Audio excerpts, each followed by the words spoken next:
ആത്മശക്തിയെ ഇറങ്ങി എന്നിൽ വാ, ഇറങ്ങി എന്നിൽ വാ, മഴ പോലെ പെയ്തിറങ്ങി വാ, മഴ പോലെ പെയ്തിറങ്ങി വാ.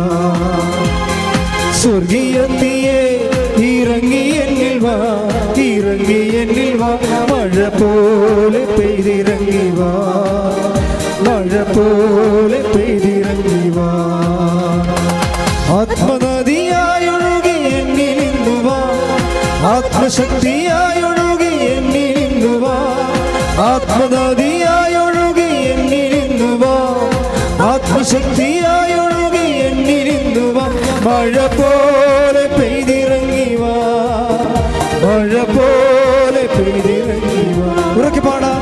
മഴ പോലെ പെയ്തിറങ്ങി വാ, മഴ പോലെ പെയ്തിറങ്ങി വാ. ആത്മശക്തിയെ ഇറങ്ങി എന്നിൽ വാ, ഇറങ്ങി എന്നിൽ വാ, മഴ പോലെ പെയ്തിറങ്ങി വാ, മഴ പോലെ പെയ്തിറങ്ങി വാ. സ്വർഗീയത്തിയെ ഇറങ്ങി എന്നിൽ വാ, ഇറങ്ങി എന്നിൽ വാ, മഴ പോലെ പെയ്തിറങ്ങി വാ, മഴ പോലെ പെയ്തിറങ്ങി വാ.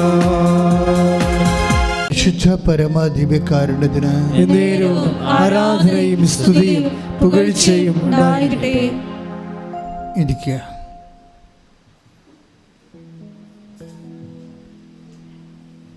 എൻ്റെ പ്രിയപ്പെട്ടവരെ,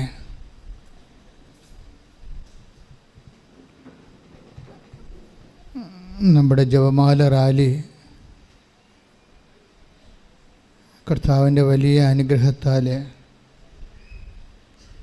മാതാവിൻ്റെ സാന്നിധ്യത്തിലെ മാധ്യസ്ഥതയിലും ഒത്തിരിയേറെ അനുഗ്രഹങ്ങളോടെ സമാപിച്ച ഒരു വലിയ കാലഘട്ടത്തിലാണ് നമ്മുടെ ശുശ്രൂഷയിൽ വീണ്ടും കുറച്ചുകൂടി ഗൗരവതരമായി ഭാഗഭാക്കാകുന്നത്. ഒത്തിരി അനുഭവങ്ങൾ നമ്മൾ ദേവമാല റാലിയിൽ കേൾക്കുകയും പറയുകയും എപ്പോഴും ആൾക്കാരത് പറഞ്ഞുകൊണ്ടിരിക്കുക. എന്നെ സ്പർശിച്ച ഒരു ഇൻസിഡൻ്റ് എന്ന് പറയണത്, നമ്മളിവിടുന്ന് പോയി അർത്തിങ്കപ്പടിയിൽ അങ്ങനെ നിറഞ്ഞ് വിരിഞ്ഞ് നിൽക്കുന്ന സമയത്ത് ഒരു ബ്ലോഗർ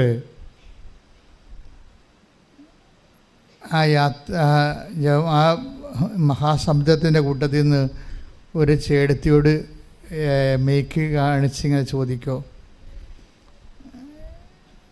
അവിടുന്ന് ഇവിടം വരെ നടന്നില്ലേ, ഇപ്പോഴെന്ത് തോന്നുന്നു ചോദിക്കും. അപ്പോൾ അവർ പറയുന്നൊരു ഉത്തരവുണ്ട്. ഒരു സാധാരണ ഒരു വീട്ടമ്മ ചേച്ചിയാണ്. അവർ ഓട്ടോമാറ്റിക്കായിട്ട് സ്പോണ്ടേനിയസ് ആയിട്ട് പറയുന്ന ഉത്തരവുണ്ട്. ഉടമ്പടി എടുത്തതിന് ശേഷം ആരോ എപ്പോഴും എൻ്റെ കൂടെ ഉള്ളതുപോലെ എനിക്ക് തോന്നണുണ്ടെന്ന്. Praise the Lord. Praise the Lord. അതാണ് ജനകീയമായ ഒരു എക്സ്പീരിയൻസ് എന്ന് പറയുന്നത്. ഇത് സത്യമായൊരു കാര്യമാണ്. പലർക്കും അങ്ങനെ പറയാൻ കഴിയണില്ലെന്നേ ഉള്ളൂ. ആൾക്കാർക്കെല്ലാം അനുഭവങ്ങൾ സെയിമാണ്. പക്ഷേ ചിലർക്കത് കറക്റ്റ് ചെയ്ത് ഇങ്ങനെ ഡിഫൈൻ ചെയ്യാൻ പറ്റണില്ല. എന്തോ സംഭവിക്കുന്നുണ്ടോ. എല്ലാ മേഖലയിൽ ചെല്ലുമ്പോഴും എക്സ്പീരിയൻസ്. ഇപ്പോൾ ഓഫീസിൽ ചെന്നാലും ഫയല് പെൻഡിങ് ആയ ഫയലായാലും വിൽക്കാൻ പറ്റാത്ത പുരയിടമായാലും എല്ലായിടത്തും അമ്മ ഇങ്ങനെ ഒരു സാന്നിധ്യമായി നമുക്ക് വേണ്ടി നിൽക്കുന്ന പോലെയുള്ളൊരു അനുഭവമാണ് ആൾക്കാർ സാക്ഷ്യങ്ങളിലൂടെ പറയണത്. ഇന്നലെ ഒരു രസകരമായ സാക്ഷ്യമുണ്ടായി. രസകരം വെച്ച് കഴിഞ്ഞാൽ ഒരു മത്സ്യത്തൊഴിലാളി സഹോദരനാണ്. അയാളുടെ പേര് ഫ്രാങ്ക്ലിൻ എന്നാണ്. അയാൾ ഈ എറണാകുളം സൈഡിലുള്ള എറണാകുളം പശ്ചിമ കൊച്ചിയിലുള്ള ആളാണ്, പുത്തൻതോട്. ഫ്രാങ്ക്ലിൻ്റെ അനുഭവം അതിനേക്കാൾ വ്യത്യസ്തമാണ്. അതായത് ഞാൻ ഈ ഒരു സാക്ഷ്യം കേൾക്കുമ്പോൾ ഞാൻ കാൽക്കുലേറ്റ് ചെയ്യുന്ന ഉടമ്പടിയുടെ റേഞ്ചാണ്. അതായത് ഈ മത്സ്യത്തൊഴിലാളി വള്ളങ്ങൾ കോരുവള്ളമുണ്ട്, കാരിയർ വള്ളമുണ്ട്. കാരിയർ വള്ളം എന്ന് പറയുന്നത് കോരുവള്ളത്തിൻ്റെ 10-60 പേര് കോരുവള്ളത്തിൽ കാണും. അപ്പോൾ അത് ചരക്ക് വന്നു കഴിഞ്ഞാൽ പിന്നീട് ആ കോരുവള്ളം തന്നെ തീരത്ത് വന്ന് ചരക്ക് കൊടുത്തിട്ട് തിരിച്ചു പോകുമ്പോൾ സ്വാഭാവികമായിട്ടും ഒരു ദിവസം ഒരു മീൻ പണിയേ കിട്ടത്തുള്ളൂ. അത് കാരണം അവരെല്ലാവരും തന്നെ കാരിയർ എന്ന് പറഞ്ഞ് കാലി വള്ളം കൊണ്ടുപോകും. കാലിവള്ളത്തിൽ 5 പേരുണ്ടാവും, എൻജിൻ ഡ്രൈവർ ഉൾപ്പെടെ. അപ്പോൾ ഒരു കോര് കിട്ടിക്കഴിഞ്ഞാൽ അവർ ഈ കാരിയർ വള്ളത്തിലേക്ക് ചരക്ക് മറച്ചിട്ടിട്ട്, കാരിയർ വള്ളമാണ് കച്ചവടത്തിന് വേണ്ടി കരക്ക് വരുന്നത്. കോരുവള്ളം കടലിൽ കിടന്നപ്പോഴും അടുത്ത സെക്ഷനിൽ കോരിക്കൊണ്ടിരിക്കും. അപ്പോൾ ഈ ഫ്രാങ്കിൾ എന്ന് പറയുന്ന ആൾ കാരിയർ വള്ളത്തിലാണുള്ളത്. പക്ഷേ ഇവർ കുറച്ച് ചരക്കുണ്ടായിരുന്നു, അത് കൊടുത്ത് ഭക്ഷണമൊക്കെ കഴിച്ച് കാരിയർ വള്ളത്തിൽ കയറി കഴിഞ്ഞപ്പോൾ ഈ 5 കക്ഷികൾ, നമ്മൾ അങ്ങനെയാണല്ലോ, ഭക്ഷണം കഴിച്ച് കഴിഞ്ഞാൽ ഉറങ്ങിപ്പോയി. അവർ 6 പേര് ഉറങ്ങിപ്പോയി. പക്ഷെ ഇയാൾ ഈ മൂത്രമൊഴിക്കാൻ വേണ്ടി സൈഡിലോട്ട് പോയി. ഉറക്കമാണെങ്കിലും ഉറക്കുന്നതിനിടയിൽ എഴുന്നേറ്റപ്പോൾ ആ പുറകിൽ പോയി ഇവർ മൂത്രമൊഴിച്ചിട്ട് വരുന്ന സമയത്ത് ഇവർ തെറ്റി കടലിൽ വീണു. ഈ മനുഷ്യൻ കടലിൽ പോയിട്ട് ആരും അറിഞ്ഞില്ല. വള്ളം ഇങ്ങനെ എഞ്ചിൻ വിട്ട് പോവുകയും ചെയ്തു. കുറേ നേരം കഴിഞ്ഞപ്പോഴാണ് ആൾ മിസ്സാകണ കാര്യം അറിയണത്. അപ്പോൾ അവരുടെ കയ്യിൽ എണ്ണയുമില്ല, തിരിച്ചോടിക്ക് വരാനുള്ള എണ്ണയില്ല. പിന്നെ വയർലെസ്സിൽ വേറൊരു വള്ളത്തെ ബന്ധപ്പെട്ട് അവർ വരുത്തി അവിടേക്ക് നിന്ന് കടലിൽ വെച്ച് എണ്ണ വാങ്ങിച്ചിട്ട് ഈ നഷ്ടപ്പെട്ടു പോയ അയാൾ മരിച്ചു പോയില്ല, വെള്ളത്തിലല്ലേ. അപ്പോൾ അയാളെ ഇന്നത്തെ ഡെഡ് ബോഡി എങ്കിലും കിട്ടിയില്ല എന്നുണ്ടെങ്കിൽ കരയിൽ വരുമ്പോൾ ഭയങ്കര യുദ്ധം നടക്കും. പിന്നെ ഗവൺമെൻറ്റിൽ നിന്നൊന്നും കിട്ടത്തില്ല, ഭയങ്കര പ്രശ്നമാണ്. അപ്പോൾ അത് നിസ്സാര കാര്യമല്ല, ഭയങ്കര സീരിയസ് പ്രശ്നമാണത്. അപ്പോൾ അവർ കടലിൽ നിന്ന് എവിടെയെങ്കിലും ഡെഡ് ബോഡി ഉണ്ടെങ്കിലും എടുത്തുകൊണ്ടേ പോരത്തുള്ളൂ, എന്തെല്ലാം പ്രശ്നമുണ്ടെങ്കിലും. അവർ തിരിച്ച് ഒരു 10 മിനിറ്റ് എന്ന് പറയുമ്പോൾ ഒരു 10-25 കിലോമീറ്റർ തിരിച്ച് വള്ളം വരുമ്പോൾ ഈ ഒരു പായലിൻ്റെ ഇടയ്ക്ക് അരികിൽ ആ മനുഷ്യൻ കഷണ്ടിയായ കാരണം തലമുടി പോലും കാണത്തില്ല.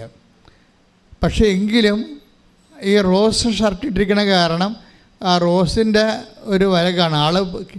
ആദ്യം ഇങ്ങനെ അദ്ദേഹം പറയുന്നുണ്ട്, ഞാനിങ്ങനെ എനിക്ക് നീന്തിക്കുഴഞ്ഞപ്പോൾ കടലല്ലേ, പിന്നെ ഒരുപാട് വള്ളങ്ങളൊന്നുമില്ല സഹായിക്കാൻ, വീണുപോയില്ലേ.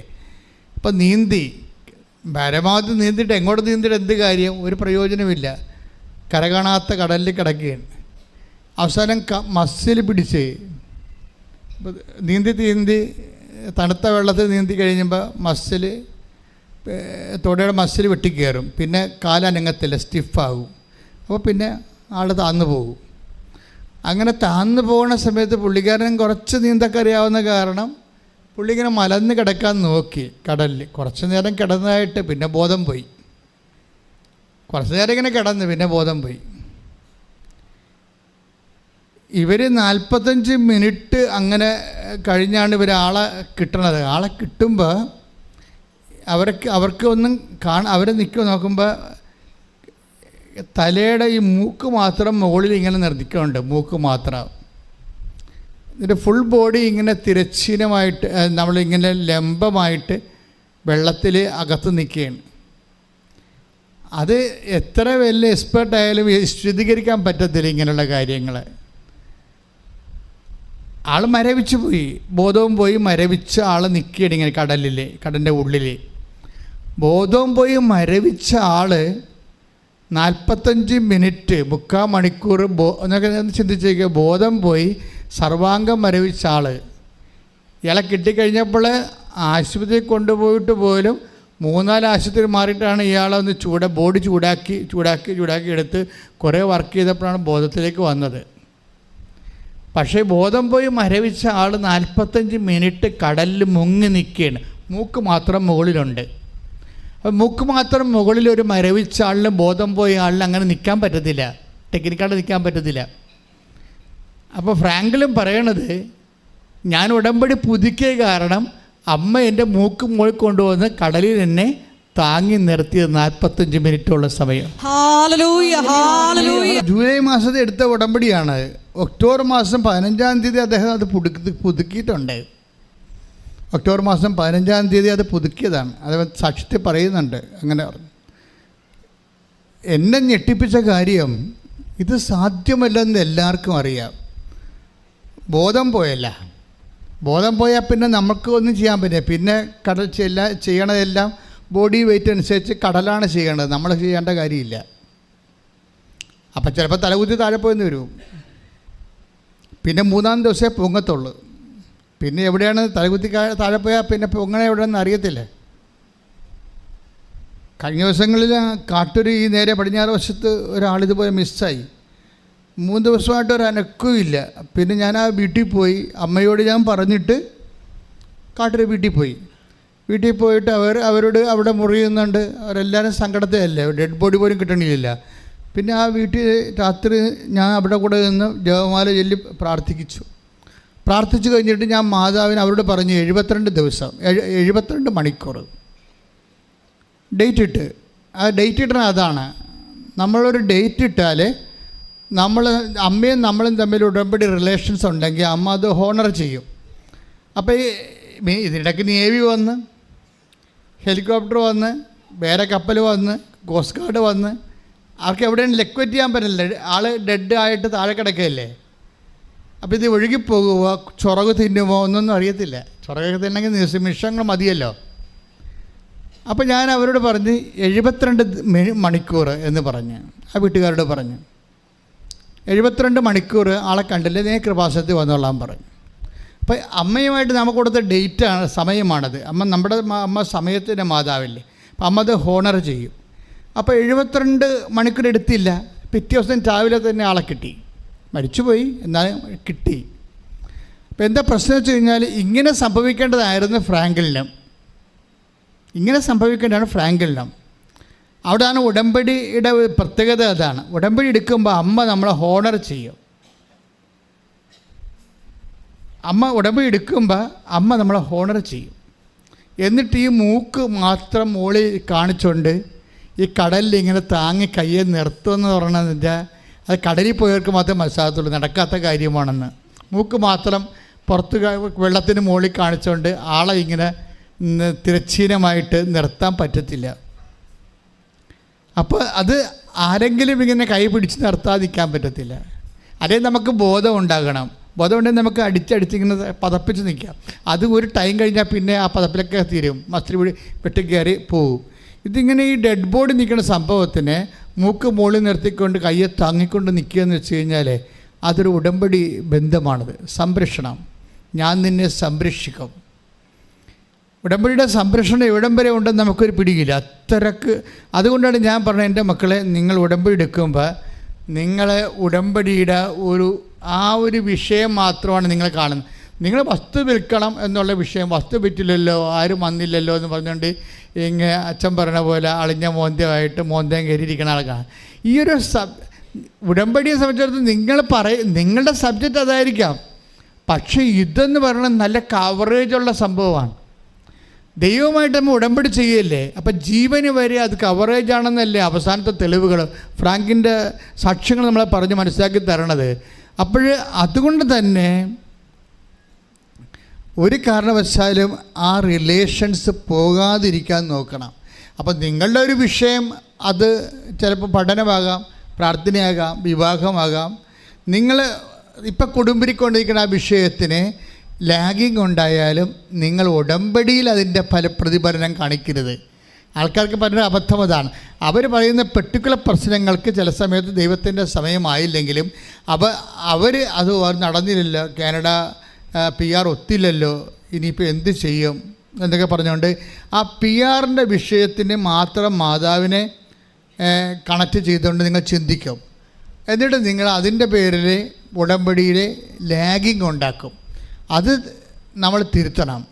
കാര്യം എന്താ സംഭവിച്ചു കഴിഞ്ഞാൽ, ഈ ഒരു വിഷയം മാത്രമല്ല, ജീവന് വരെ പരിരക്ഷ നൽകിക്കൊണ്ടെന്നുള്ള ഒരു വലിയ സംരക്ഷണ കവറേജാണ് ഉടമ്പടിയിലൂടെ ദൈവം തന്നോട് ഉടമ്പടി ചെയ്തിരിക്കുന്ന മക്കളെ ദൈവം കാണുന്നത് സ്വന്തമായിട്ടാണ് കാണുന്നത്.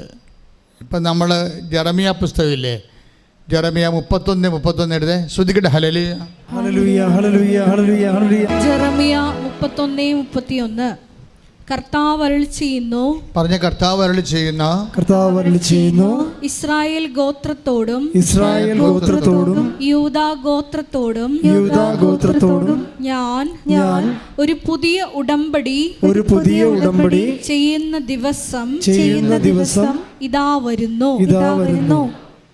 അടുത്ത വായിച്ചോളൂ. ഞാൻ അവരെ കൈക്ക് പിടിച്ച് ഈജിപ്തിൽ നിന്ന് കൊണ്ടുവന്ന നാളിൽ അവരുടെ പിതാക്കന്മാരോട് ചെയ്ത ഉടമ്പടി പോലെ ആയിരിക്കുകയില്ലാതെ ഞാൻ അവരുടെ കർത്താവായിരുന്നിട്ടും എന്റെ ഉടമ്പടി അവർ ലംഘിച്ചു. ഇതാ പ്രശ്നം. ഞാൻ അവരുടെ കർത്താവായിരുന്നിട്ടും എന്റെ ഉടമ്പടി അവർ ലംഘിച്ചു. അപ്പൊ ഉടമ്പടിയിൽ ജനങ്ങൾക്ക് വരുന്ന വിഷയം, ഞാൻ അവരുടെ കർത്താവായിരുന്നിട്ടും, ജീവന്റെ മേലും കർത്താവായിട്ട് സംരക്ഷണമായിട്ട് നിന്നാലും ജനങ്ങളുടെ കാര്യങ്ങൾ അവർ പ്രാധാന്യം അപ്പം കൊടുക്കുന്ന കാര്യങ്ങൾ, നിങ്ങൾ ഇപ്പം പ്രാധാന്യം കൊടുക്കുന്ന കാര്യങ്ങൾക്ക് ലാഗിങ് വന്നു കഴിഞ്ഞാൽ നിങ്ങൾ ഉടമ്പടി ലംഘിക്കും. ഇത് ഉടമ്പടിയുടെ ഒരു ഡേഞ്ചർ സോണാണ്. കാര്യം നമ്മൾ ഉടമ്പടി ചെയ്തിരിക്കുന്നത് ഒരു വസ്തുവുമായിട്ടല്ല, ഒരു വസ്തുവിൻ്റെ ബേസ് ചെയ്തല്ല. എല്ലാ ആൾക്കാരും സംഭവിക്കുന്നത് അവർ ഉടമ്പടി ചെയ്യണത് ഓട്ടോമാറ്റിക്കായിട്ടും നമ്മൾ ചെയ്യണം. ഇപ്പോൾ കല്യാണം, മക്കളുടെ കല്യാണം ഒത്തുവരാത്തവർ ആ ഒരു വിഷയത്തിന് വേണ്ടി ഉടമ്പടി ചെയ്യും. മക്കളില്ലാത്തവർ ആ ഒരു വിഷയത്തിന് വേണ്ടി ഉടമ്പടി ചെയ്യും. പക്ഷേ ഉടമ്പടി വിഷയത്തിന് വേണ്ടി ചെയ്യുമ്പോൾ നിങ്ങൾ വിചാരിക്കരുത് ഉടമ്പടി വിഷയ ബന്ധി അല്ലത്, വ്യക്തിബന്ധിയാണ്. അവിടെയാണ് പ്രശ്നം വരണത്. അത് സീരിയസ് പ്രശ്നമാണ്. ഉടമ്പടി നമ്മൾക്ക് പലർക്കും വിഷയബന്ധിയാണ്. പക്ഷെ ഉടമ്പടി അതിൻ്റെ നിലനിൽപ്പിലെ വ്യക്തിബന്ധിയാണ്. വിഷയമായിട്ടല്ല നമ്മൾ ഉടമ്പടി ചെയ്തിരിക്കുന്നത്. ആരുമായിട്ടാണ്? ദൈവവുമായിട്ടാണ് ഉടമ്പടി ചെയ്തിരിക്കുന്നത്. ഇത് സീരിയസ് ആയിട്ട് മനസ്സിലാക്കിയില്ലെങ്കിൽ സ്വാഭാവികമായിട്ട് നമ്മുടെ ഉടമ്പടിയിൽ ഉണ്ടാകുന്ന സംരക്ഷണം നമുക്ക് നഷ്ടപ്പെടും. പ്രാർത്ഥിക്കുക. കർത്താവായ ദൈവമേ, ഓരോ വിഷയങ്ങൾക്കും വ്യത്യസ്ത വിഷയങ്ങൾക്കും ഞാൻ അങ്ങയോട് ഉടമ്പടി ചെയ്യുന്നു. പക്ഷെ എൻ്റെ വിഷയം ഞാൻ വിചാരിക്കുന്ന വിഷയം വിചാരിക്കുന്ന രീതിയിൽ നടന്നില്ലെങ്കിൽ ഞാൻ പിതാക്കന്മാരെ പോലെ ഈജിപ്തിൽ വെച്ച് ഇസ്രായേൽ ജനം ചെയ്തതുപോലെ ഉടമ്പടിയോട് അവിശ്വസ്ത കാണിച്ചിട്ടുണ്ട്. കർത്താവേ, വിഷയത്തോടല്ല വ്യക്തിയാകുന്ന അങ്ങയോടാണ് ഞാൻ ഉടമ്പടി ചെയ്തിരിക്കുന്നത് എന്ന ബോധ്യത്താൽ എന്നെ വളർത്തണമേ. ശ്രുതികട്ടെ. ഹല്ലേലൂയ. എന്റെ നിയമം അവരുടെ ഹൃദയാന്തർഭാഗം. Take the word of God. എന്റെ നിയമം അവരുടെ 31:33 കർത്താവ് അരുളി ചെയ്യുന്നു, ആ ദിവസം വരുമ്പോൾ ഞാൻ ഇസ്രായേലുമായി ചെയ്യുന്ന ഉടമ്പടി ഇതായിരിക്കും. ഞാൻ എന്റെ നിയമം അവരുടെ ഉള്ളിൽ നിക്ഷേപിക്കും. അവരുടെ ഹൃദയത്തിൽ എഴുതും. ഞാൻ അവരുടെ ദൈവവും അവർ എന്റെ ജനവും ആയിരിക്കും. അപ്പോൾ ദൈവത്തിന് പ്രാധാന്യം കൊടുത്തുകൊണ്ടാണ് നമ്മൾ ഉടമ്പടി ചെയ്യുന്നെങ്കിൽ എന്താണ്? ഉടമ്പടി ഹൃദയത്തിൽ എഴുതപ്പെട്ടിരിക്കും. വിഷയത്തിന് പ്രാധാന്യം കൊടുത്താണ് ഉടമ്പടി ചെയ്യുന്നെങ്കിൽ ഉടമ്പടി നിലവിലുണ്ടാകത്തില്ല. അതാണ് വിഷയം. അത് സീരിയസ് വിഷയമാണ്. അതായത് ദൈവത്തിന് പ്രാധാന്യം കൊടുത്തുകൊണ്ടാണ് ഉടമ്പടി ചെയ്യുന്നതെങ്കിൽ നമ്മളെന്ത് ചെയ്യും? ദൈവത്തിൻ്റെ നിയമങ്ങൾ പാലിക്കും. അതിനെന്ത് വേണം? എന്നെ സ്നേഹിക്കുന്നവർ എൻ്റെ നിയമങ്ങൾ, അതാണ് പ്രശ്നം. അപ്പം ജെറമ്യ 31:33 എന്ന് പറയണത് take the word of God, എന്നെ സ്നേഹിക്കുന്നവർ എൻ്റെ നിയമങ്ങൾ പാലിക്കും. ശ്രദ്ധിക്കട്ടെ. ഹല്ലേലൂയ ഹല്ലേലൂയ ഹല്ലേലൂയ. യോഹന്നാൻ 14:15. യോഹന്നാൻ 14:15. നിങ്ങൾ എന്നെ സ്നേഹിക്കുന്നുവെങ്കിൽ നിങ്ങൾ എന്നെ സ്നേഹിക്കുന്നുവെങ്കിൽ എന്റെ കൽപ്പന പാലിക്കും. എന്റെ കൽപ്പന പാലിക്കും. ഞാൻ പിതാവിനോട് അപേക്ഷിക്കുകയും എന്നേക്കും നിങ്ങളോട് കൂടെ ആയിരിക്കാൻ മറ്റൊരു സഹായകനെ അവിടുന്ന് നിങ്ങൾക്ക് തരികയും ചെയ്യും. ഈ രണ്ട് വചനങ്ങൾ തമ്മിൽ ലിങ്കാണ്. ഒന്നാമത്തെ വചനം എന്താണ്? ജെറമ്യ 31:33. അതെന്താ വചനം പറയണത്? നിങ്ങളുടെ ഉള്ളിൽ ഞാനൊരു ഉടമ്പടി സ്ഥാപിക്കും. എടുത്തോളൂ വചനം 31:33.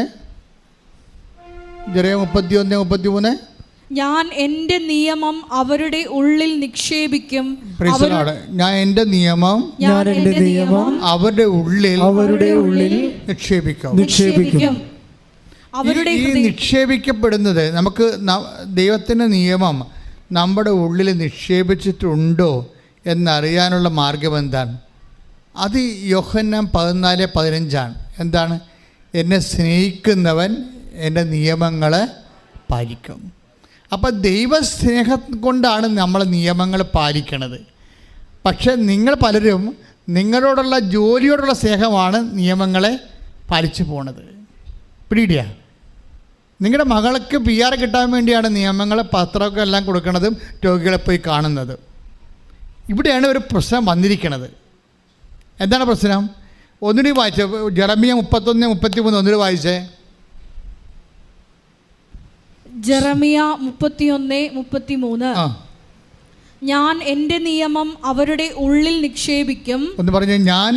ഞാൻ എൻ്റെ നിയമം അവരുടെ ഉള്ളിൽ നിക്ഷേപിക്കും.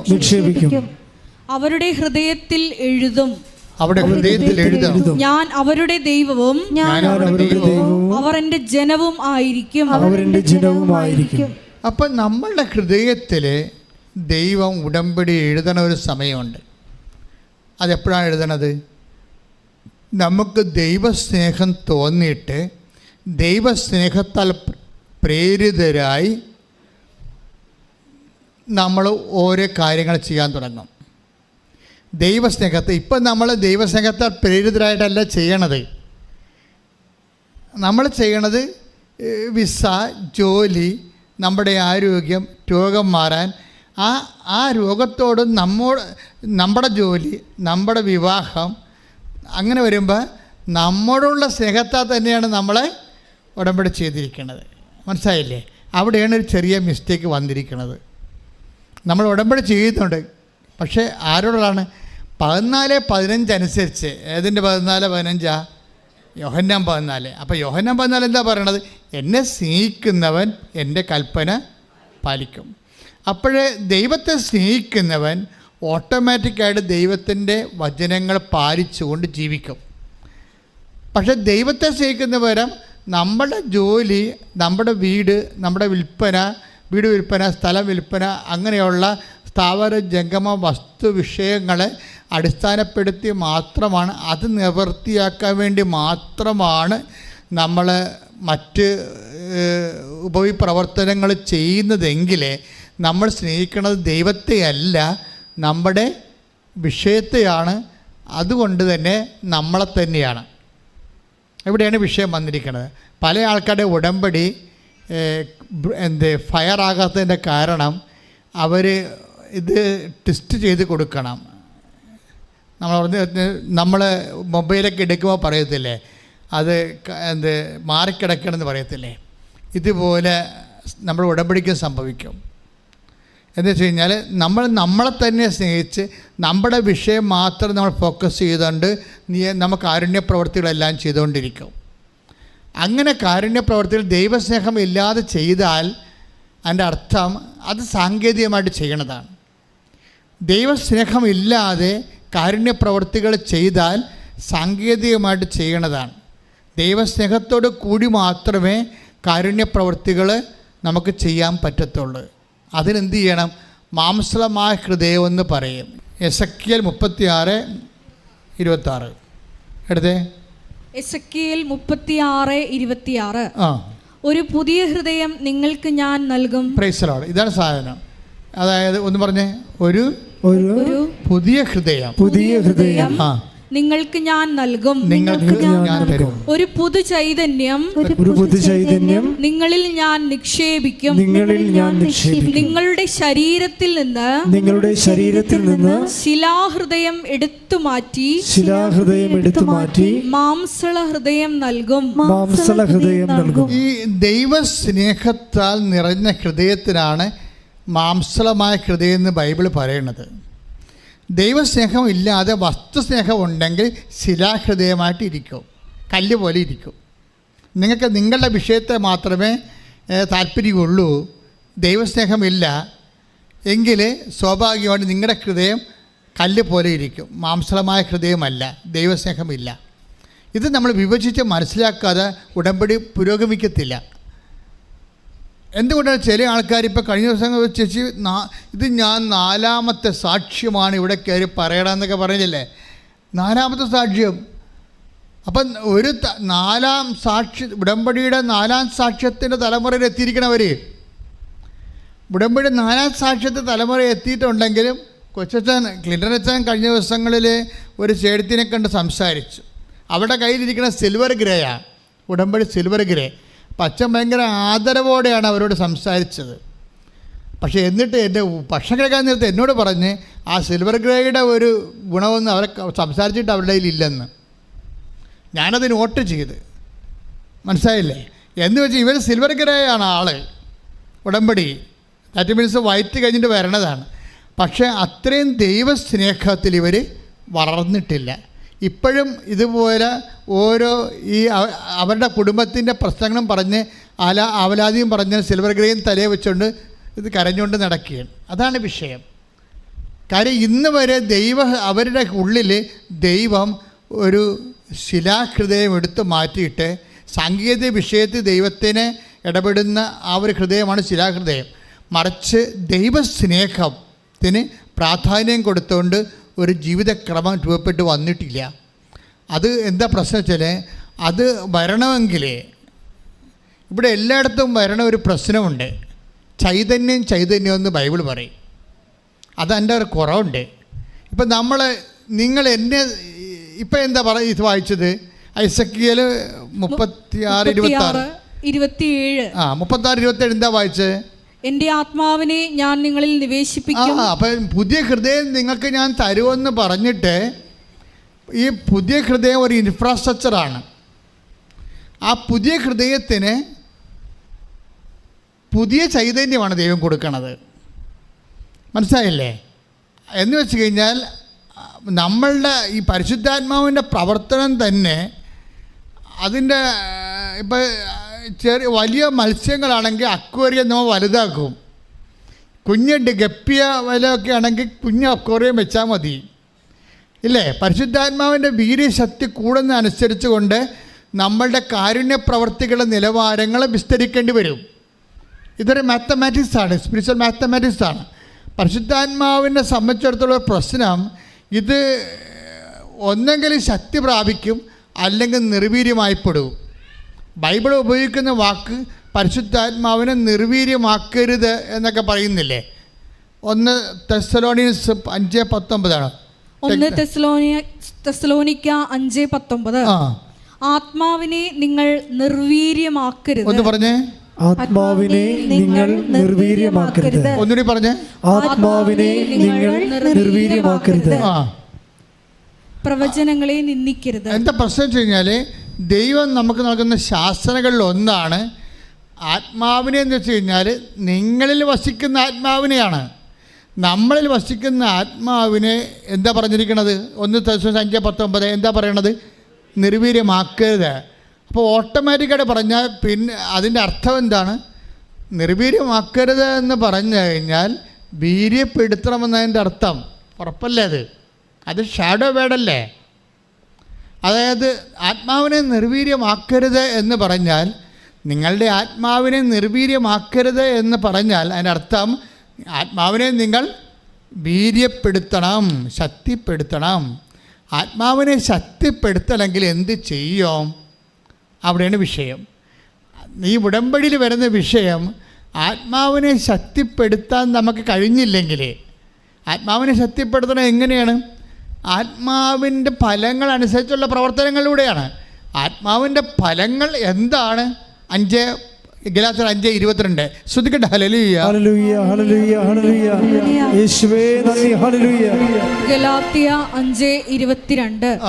എന്നാൽ ആത്മാവിന്റെ ഫലങ്ങൾ പറഞ്ഞ എന്നാൽ ആത്മാവിന്റെ ഫലങ്ങൾ സ്നേഹം, ആനന്ദം, സമാധാനം, ക്ഷമ, ദയ, നന്മ, വിശ്വസ്തത, സൗമ്യത, ആത്മസംയമനം ഇവയാണ്. അതായത് കാരുണ്യം. നിങ്ങൾ ഉടമ്പടി ചെയ്യുന്ന രോഗികളെ കാണുന്നു, വാർദ്ധക്യ സദനങ്ങൾ നിങ്ങൾ സന്ദർശിക്കുന്നു, അവിടെ ഉടുപ്പ് നിങ്ങൾ കഴുകിക്കൊടുക്കുന്നു, പ്രായമുള്ളവരുടെ നഖങ്ങൾ നിങ്ങൾ വെട്ടിക്കൊടുക്കുന്നു, പ്രാന്തന്മാരെ നിങ്ങൾ കുളിപ്പിക്കുന്നു, അങ്ങനെ ഒത്തിരി കാര്യങ്ങൾ നിങ്ങൾ ചെയ്യുന്നുണ്ട്. പക്ഷെ ഒരു പ്രശ്നം എന്ന് വെച്ച് കഴിഞ്ഞാൽ, അങ്ങനെ കാര്യങ്ങൾ ചെയ്യുന്നുണ്ടെങ്കിലും ആത്മാവ് വീര്യപ്പെടുന്നില്ല. അതെന്താ കാര്യം? ആത്മാവിന് ഈ നിങ്ങൾ ചെയ്യുന്ന ചില ആൾക്കാർ കഴിക്കുന്ന ഭക്ഷണം പോലെ ശരീരം നന്നാകണില്ലല്ലോ. അതുപോലെ തന്നെ ചെയ്യുന്ന ജോലി അനുസരിച്ചുകൊണ്ട് ആത്മാവ് വീര്യപ്പെടുന്നില്ല. എന്താ കാര്യം? അത് ചെയ്യാൻ കാരണം ആത്മാവ് വീര്യപ്പെടണമെങ്കിൽ നിങ്ങളുടെ ആവശ്യത്തിൻ്റെ നടക്കാൻ വേണ്ടി, ആ ലക്ഷ്യത്തിന് വേണ്ടി ചെയ്തു കഴിഞ്ഞാൽ കല്ല് പോലെ ഹൃദയമായിട്ടാണ് ദൈവം കണക്കാക്കുന്നത്, മാംസള ഹൃദയമായിട്ടല്ല. മാംസള ഹൃദയമാണെങ്കിൽ അത് ദൈവസ്നേഹത്താൽ നിറഞ്ഞതായിരിക്കും. ദൈവസ്നേഹത്താൽ നിറഞ്ഞതായിരിക്കും എന്ന് പറയുമ്പോൾ ആത്മാവിൻ്റെ ഫലങ്ങൾ പുറപ്പെടുവിച്ചുകൊണ്ടേയിരിക്കും. നിങ്ങൾ ഉടമ്പടിയുടെ ഫലങ്ങളെന്ന് പറയണത് നിങ്ങളുടെ ആവശ്യത്തിൽ അധിഷ്ഠിതമായിട്ടുള്ള സൽപ്രവൃത്തിയുടെ ഫലങ്ങളല്ല. ഉടമ്പടിയുടെ ഫലങ്ങളെന്ന് പറയണത് നിങ്ങൾ ചെയ്യുന്ന പ്രവൃത്തികൾക്ക് ആത്മാവിൻ്റെ ഫലങ്ങളോട് അടിസ്ഥാനത്തിലാണ്, ആത്മാവിൻ്റെ ഫലങ്ങളാണ്. മനസ്സിലായില്ലേ? ആത്മാവിൻ്റെ ഫലങ്ങൾ വരുന്നത് സ്നേഹമാണ് ഒന്നാമത്തത്. രണ്ടാമത്തത് എന്താണ്? ആനന്ദമാണ്. ആനന്ദം ഉണ്ടാകണം എങ്ങനെ? സ്നേഹം നമുക്ക് മനസ്സിലാകും. ദൈവസ്നേഹമാണ് ഒന്നാമത്തത്. രണ്ടാമത്തത് എന്താണ്? ആനന്ദമാണ്. ആനന്ദം ഉണ്ടാകണമെങ്കിൽ സാത്താൻ്റെ സിംഹാസനം താഴെ പോകണം. സ്നേഹം നമുക്ക് ഓക്കെയാണ്, പക്ഷേ ക്വാളിറ്റേറ്റീവ്ലി ഈ ആനന്ദം കൂടി വന്നാൽ മാത്രമേ ഇവൻ കറക്റ്റ് എവാഞ്ചലിസ്റ്റ് ആകത്തുള്ളൂ, ദൈവത്തിൻ്റെ ജോലിക്കാരനാകണം. ആനന്ദം തന്നെ എപ്പോഴാണ്?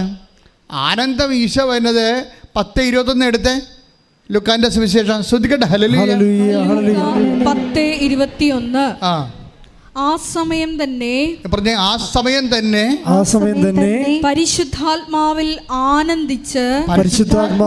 ആനന്ദിച്ച് അവൻ പറഞ്ഞു, സ്വർഗത്തിന്റെയും ഭൂമിയുടെയും കർത്താവായ പിതാവേ, അവിടുത്തെ ഞാൻ സ്തുതിക്കുന്നു. എന്തെന്നാൽ അങ്ങ് ഇവ ജ്ഞാനികളിൽ നിന്നും ബുദ്ധിമാന്മാരിൽ നിന്നും മറച്ചു വെക്കുകയും ശിശുക്കൾക്ക് വെളിപ്പെടുത്തുകയും ചെയ്തു. അതേ പിതാവേ, അതായിരുന്നു അവിടുത്തെ അഭീഷ്ടം. അപ്പൊ ഈശോയുടെ ആത്മാവിൽ ആനന്ദം പറയുന്നുണ്ട്. പരിശുദ്ധാത്മാവിന്റെ ഫലങ്ങളിൽ ഒന്നാണ് ആത്മാവിൽ ആനന്ദം. ഗലാത്യർ 5:22 രണ്ടാമത്തെ കാര്യം സ്നേഹം, ആനന്ദം. ഈ ആനന്ദം എന്ന് പറയുന്നത് പ്രേഷിത ആനന്ദമാണ്. അതായത് തിന്മയുടെ ശക്തികളെ, ഇപ്പോൾ നിങ്ങളൊരു പാപം വിട്ടുപേക്ഷിക്കുന്നോ, അല്ലെങ്കിൽ നിങ്ങളുടെ സുവിശേഷ പ്രവർത്തനങ്ങൾ വഴി മറ്റുള്ളവർ പാപത്തിൽ വിട്ടുപേക്ഷിച്ച് കഴിയുമ്പോൾ ഉണ്ടാകുന്ന അഭിഷേകം ആയിട്ടുള്ള ഒരു സന്തോഷമാണ് ആനന്ദമെന്ന് പറയുന്നത്. തിന്മയുമായിട്ട് ബന്ധപ്പെട്ടതാണത്. അതറിയണമെങ്കിൽ 10:18 വായിച്ച ലൂക്കാൻ്റെ സുവിശേഷം ശ്രദ്ധിക്കട്ടെ. ഹല്ലേലൂയ. ഹല്ലേലൂയ, ഹല്ലേലൂയ, ഹല്ലേലൂയ. ലൂക്ക 10:18. ആ, അവൻ പറഞ്ഞു, സാത്താൻ സ്വർഗത്തിൽ നിന്ന് ഇടിമിന്നൽ പോലെ നിബദിക്കുന്നത് ഞാൻ കണ്ടു. അതായത് സാത്താൻ തിന്മയുടെ സിംഹാസനങ്ങൾ തട്ടിമറിക്കപ്പെടണം. മദ്യപാനിയായാലും ശരി, ലഹരി ഉപയോഗിക്കുന്നതിനാലും ശരി, ഭാര്യനെയും ഭർത്താവിനെയും ഉപേക്ഷിച്ചിരിക്കുന്നവളായാലും ശരി, ഉപേക്ഷിക്കുന്നവനായാലും ശരി, അതുപോലെ തന്നെ തിന്മയുടെ വ്യാപാരങ്ങളിൽ അകപ്പെട്ടിരിക്കുന്നവരും ശരി, നമ്മളുടെ പ്രവർത്തനങ്ങൾ കാരണം അവർ പിന്തിരിഞ്ഞാൽ തിന്മയുടെ ശക്തി വ്യക്തികളിലും സമൂഹത്തിലും കുറഞ്ഞു വരും. തിന്മയുടെ ഇരിപ്പിടങ്ങൾ തട്ടിമറിക്കപ്പെടും. ഈ തിന്മയുടെ ഇരിപ്പിടങ്ങളെ തട്ടിമറിക്കുക എന്നുള്ളത് ഒരു മരിയൻ മൂല്യമാണ്. സിംഹാസനങ്ങളിരുന്നവരെ ചിതറിച്ചുട്ട് ശ്രദ്ധിക്കട്ടെ. ഹല്ലേലൂയ, ഹല്ലേലൂയ, ഹല്ലേലൂയ. ലൂക്ക 1:52. ലൂക്ക 1:52. ശക്തന്മാരെ സിംഹാസനത്തിൽ നിന്ന് മറിച്ചിട്ടു. എളിയവരെ. പ്രശ്നം വെച്ച് കഴിഞ്ഞാല് ശക്തന്മാരെ പറഞ്ഞേ, സിംഹാസനത്തിൽ നിന്ന് മറിച്ചിട്ടു. ഇങ്ങനെ ഈ ശക്തനെ മറിച്ചിടാൻ വേണ്ടി തന്നെയാണ് മനുഷ്യാവതാരം സംഭവിക്കുന്നത്. ഈശോ ആത്മാവിലങ്ങ് ആനന്ദിക്കുകയാണ്. എന്നിട്ട് പറയും, അവർക്ക് രോഗസൗഖ്യം ലഭിച്ചു എന്നുള്ളതല്ല, നിങ്ങളുടെ പേരുകൾ സ്വർഗത്തിൽ എഴുതപ്പെട്ടിരിക്കുന്നു എന്നതിലാണ് ഞാൻ സന്തോഷിക്കുന്നത്. നമ്മളുടെ പേരുകൾ പിതാവിൻ്റെ പുസ്തകത്തിൽ നമ്മൾ ആയിട്ട് എഴുതി ചേർക്കണമെങ്കിൽ എന്ത് ചെയ്യണം?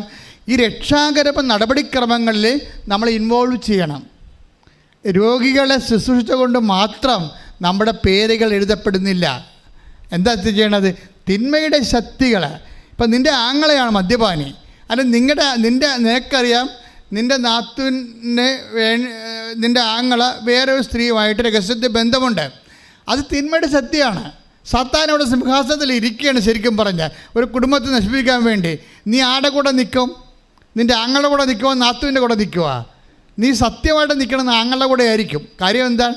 നീ മനുഷ്യ രക്തത്തിലുള്ള ആളായത് കാരണം നാത്തും വരെ കുടുംബത്തിൽ നിന്ന് വന്നതല്ലേ, നിനക്ക് തിരക്കേണ്ട ആവശ്യമില്ലല്ലോ. ആങ്ങളുടെ കൂടെ നിൽക്കും. അപ്പം നീ ആടെ കൂടെ നിൽക്കണത് സാത്താൻ്റെ കൂടെ നിൽക്കും. അത് തിന്മയുടെ ശക്തിയുടെ കൂടെ എപ്പം നീ നിന്നാലും അത് സാത്താൻ്റെ കൂടെ നിൽക്കണം. ഇത് നിൽക്കുകയാണ് ചെയ്യണത്. ഇതിനെ തട്ടിമറിക്കാൻ വേണ്ടിയാണ് മാതാവിൻ്റെ ആദ്യത്തെ നമുക്കറിയാം മരിയൻ അത്ര ഒരു പാവം പിടിച്ച പരിപാടിയല്ല. അത് വിപ്ലവകരമായ ഒരു സുവിശേഷ മുന്നേറ്റത്തിൻ്റെ ദൈവത്തിൻ്റെ പദ്ധതി പ്രയോഗമാണ്. അപ്പം അതുകൊണ്ട് തന്നെ ഉടമ്പടിയിലായിരിക്കുന്ന വ്യക്തികൾ നമ്മൾ തന്നെ ആദ്യം തിന്മയിൽ നിന്ന് മാറണം. പിന്നീട് എന്ത് ചെയ്യണം? നമുക്ക് ചുറ്റുമുള്ള തിന്മകൾ പെരുകുമ്പോൾ അതിനെ ഒന്നും നടക്കത്തില്ലെങ്കിൽ, ഒന്നിനോടും താല്പര്യമില്ലാത്ത പ്രതിരോധിക്കുന്ന തിരുത്തൽ ശക്തിയായിട്ട് സുവിശേഷകൻ മാറി നിൽക്കുന്നത് ഉടമ്പടിയുടെ ഒരു സുവിശേഷ മുന്നേറ്റത്തിൻ്റെ സാക്ഷ്യ രൂപീകരണമാണ്. ശ്രദ്ധിക്കേണ്ട. ഈ ആനന്ദം എന്നുള്ളതാണ് പ്രേക്ഷിത പ്രവർത്തനത്തിൻ്റെ അന്തർധാര എന്ന് പറയണത്. അത് നമ്മൾ പറയണ ആനന്ദമല്ല ശരിക്കും പറഞ്ഞാൽ. ഇപ്പം കരിസ്മാറ്റിക് മേഖലയിലും ആനന്ദത്തെക്കുറിച്ച് പറയും. പക്ഷേ നിങ്ങളൊന്ന് ചിന്തിച്ച് നോക്കിയേ, യേശു ആനന്ദത്തെക്കുറിച്ച് പറയണത് എപ്പോഴാണ്? സാത്താൻ്റെ സിംഹാസനം തട്ടിമറിക്കപ്പെടുന്ന സമയത്താണ് അവൻ ആത്മാവിൽ ആനന്ദിക്കണത്, അല്ലേ? 10:21 ആ ആനന്ദം തന്നെയാണ് മരിയൻ ആനന്ദം എന്ന് പറയണത്. സാത്താൻ്റെ സിംഹാസനം തട്ടിമറിക്കപ്പെടാൻ വേണ്ടി ദൈവത്തിൻ്റെ ആദ്യ പദ്ധതി പ്രയോഗമാരാണ്? നിനക്ക് സ്ത്രീക്കും തമ്മിലും നിൻ്റെ സ്ത്രീയുടെ സന്തതിക്കും തമ്മിൽ ഞാൻ ശത്രുത ഉളവാക്കും. അവൻ്റെ കുതികാലിന് നീ പരിക്കേൽപ്പിക്കുമെന്ന് പറയുമ്പോഴേ അവൻ്റെ കുതികാലിന് പരിക്കേൽപ്പിക്കുമെന്ന് പറയുമ്പോഴേ സാത്താൻ്റെ തലയെ ചവിട്ടാൻ വേണ്ടി ഉള്ള അവതാരത്തെ ഗർഭം ധരിക്കുന്നത് ആരാണ്? മറിയമാണ്. മറിയം അതിൻ്റെ പടപ്പുറപ്പാട് തുടങ്ങുമ്പോൾ തന്നെ മറിയം ആദ്യം പറഞ്ഞത് എന്താണ്? എൻ്റെ ആത്മാവ് രക്ഷകനായ ദൈവത്തിൽ ആനന്ദിക്കുന്നു. രക്ഷകനായ ദൈവം ആരാണ്? Take the word of God. ലൂക്ക 1:47. എന്റെ ചിത്തം എന്റെ രക്ഷകനായ ദൈവത്തിൽ ആനന്ദിക്കുന്നു. കൈയിടിച്ച് കർത്താൻ പരിശുദ്ധ പരമ ദിവ്യകാരുണ്യത്തിന് ആരാധനയും സ്തുതിയും പുകഴ്ചയും ഉണ്ടായിരിക്കട്ടെ. അപ്പോൾ എപ്പോഴും ശ്രദ്ധിക്കേണ്ട വിഷയം ഇതാണ്. നമുക്ക് 2 കാര്യങ്ങളാണ് വേണ്ടി വരുന്നത് ഉടമ്പടി ആക്ടിവേറ്റ് ചെയ്യിക്കുന്നതിന്. ഒന്ന് സ്നേഹം, അതുപോലെ തന്നെ ശക്തിയും സ്നേഹവും ഒരുമിച്ചാണ് പോണത്. കാര്യം സ്നേഹത്തിൻ്റെ ഇഫക്റ്റായിട്ടാണ് ശക്തി രൂപപ്പെട്ട് വരണത്. നമുക്ക് സ്നേഹം വർദ്ധിക്കുന്ന അനുസരിച്ച് കൊണ്ട് ശക്തി അപ്ലോഡിങ്ങാണ് നടന്നുകൊണ്ടിരിക്കും. ദൈവത്തോടുള്ള സ്നേഹമില്ലേ, സ്നേഹം നമുക്ക് വർദ്ധിക്കുന്ന അനുസരിച്ച്, അതുകൊണ്ടാണ് ഞാൻ നിങ്ങൾ പറയുന്നത്, നിങ്ങൾ ചെയ്യുന്ന കാരുണ്യ പ്രവൃത്തികൾ, ക്ഷമ, ദയ, നന്മ, വിശ്വസ്തത, ആത്മസംയമനം മുതലായ ആത്മാവിൻ്റെ ഫലങ്ങൾ അടിസ്ഥാനപ്പെട്ടുള്ള പ്രവർത്തനങ്ങൾ നിങ്ങൾ ചെയ്യുമ്പോൾ എന്താ സംഭവിക്കണത്? നിങ്ങൾക്ക് ദൈവസ്നേഹം വർദ്ധിച്ചുകൊണ്ടിരിക്കും. ദൈവസ്നേഹം വർദ്ധിച്ചുകൊണ്ടിരിക്കുമ്പോൾ എന്താ സംഭവിക്കണത്? ശക്തി ധരിച്ചുകൊണ്ടിരിക്കും. മനസ്സിലായില്ലേ? നമ്മൾ പരിശുദ്ധാത്മാവിൻ്റെ ശക്തി ധരിക്കാൻ വേണ്ടി വിറഞ്ഞുതുള്ളി ഭാഷാപരത്തിൽ പ്രാർത്ഥിക്കുന്നത് അതൊരു വിഭാഗം. പക്ഷേ അതേസമയം തന്നെ നമ്മൾ ദൈവസ്നേഹത്താൽ നിറഞ്ഞ് പ്രവർത്തിക്കുകയാണെങ്കിൽ ഓട്ടോമാറ്റിക്കായിട്ട് അതുവഴി വരുന്ന ശക്തി എന്ന് പറയുന്നത് സാധാരണ പ്രാർത്ഥന വഴി വരുന്ന ശക്തിയല്ല.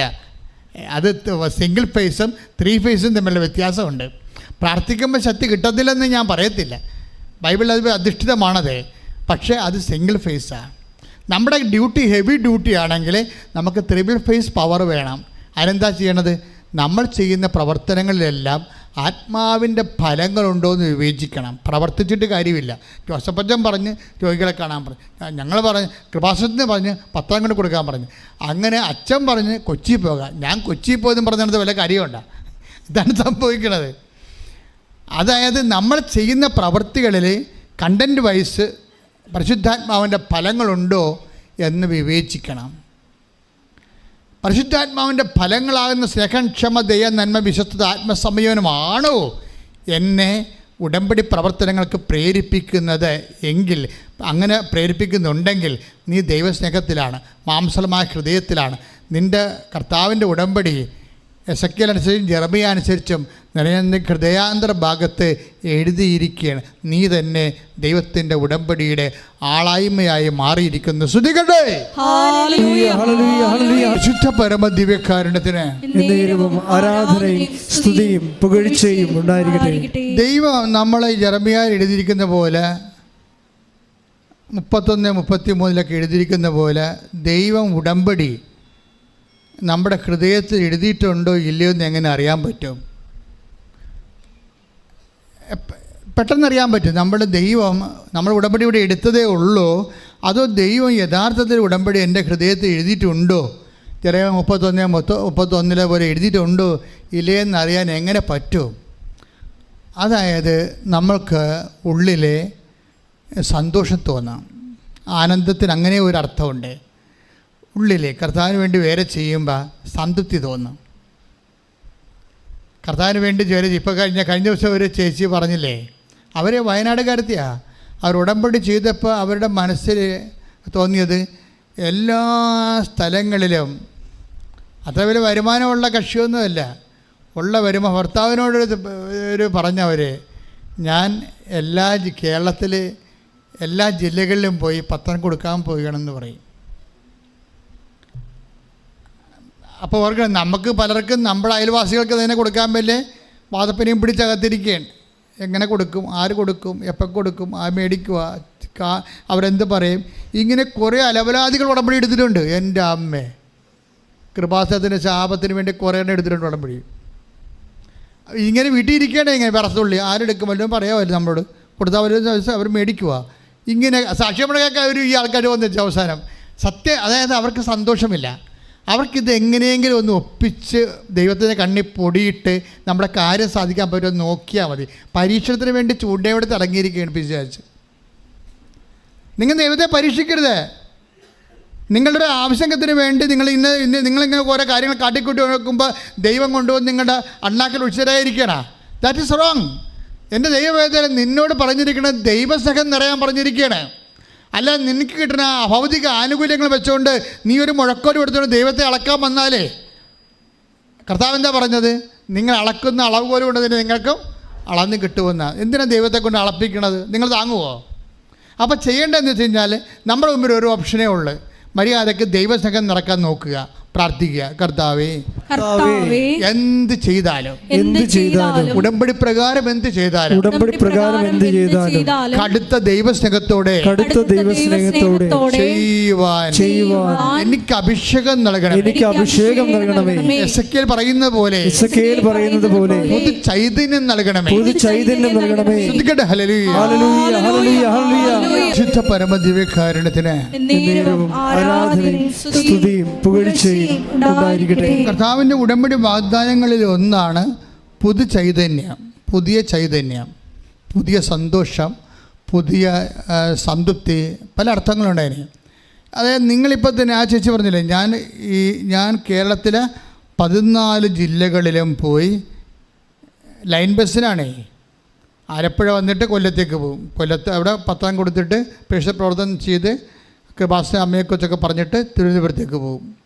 ഇങ്ങനെ അവർ 14 ജില്ലകളിലും പത്രം കൊണ്ട് പോകും. എന്നിട്ട് ആർമാദിച്ച് ഉല്ലസിച്ച് സന്തോഷിച്ചാണ് ഇവിടെ വന്നിട്ട് ആ അനുഭവം പറയണത്. അല്ല, എൻ്റെ കയ്യിൽ നിന്ന് 1500 പത്രത്തിന് കാശ് പോയില്ല എന്ന് പറഞ്ഞ് മോന്തം കയറ്റി ചത്തവരുടെ വീട്ടിൽ മരിച്ചവരിക്കണവർ ഇരിക്കുകയില്ല. അതാണ് വിഷയം. ആനന്ദം എന്ന് പറഞ്ഞൊരു സംഭവം ഉണ്ട്. കർത്താവിന് വേണ്ടി ജോലി ചെയ്യുന്നതോറും ആനന്ദം കൂടിക്കൊണ്ടിരിക്കും. ഇതിന് ബൈബിൾ പറയണത് ഉടമ്പടി പ്രകാരമുള്ള പുതു ചൈതന്യം. നിങ്ങളൊന്ന് ചിന്തിച്ച് നോക്കിയേ. നമ്മൾ എടുത്ത 2 വചനങ്ങളുടെ ഒരു ചൈതന്യമുണ്ട്. നമ്മളെടുത്ത വചനം ഏതാണ്? ആദ്യത്തെ ഏതാണ്? എസെക്കിയേൽ 36 അല്ലേ? എസെക്കിയേൽ 36:27. എസെക്കിയേൽ 36:27 എന്താ പറയണത്? എൻ്റെ ആത്മാവ്. അതൊക്കെ മുമ്പ് എന്താ പറഞ്ഞ ഒരു പുതു ഹൃദയം നിങ്ങൾക്ക് ഞാൻ നൽകും. ഒരു പുതു ചൈതന്യം നിങ്ങളിൽ ഞാൻ നിക്ഷേപിക്കും.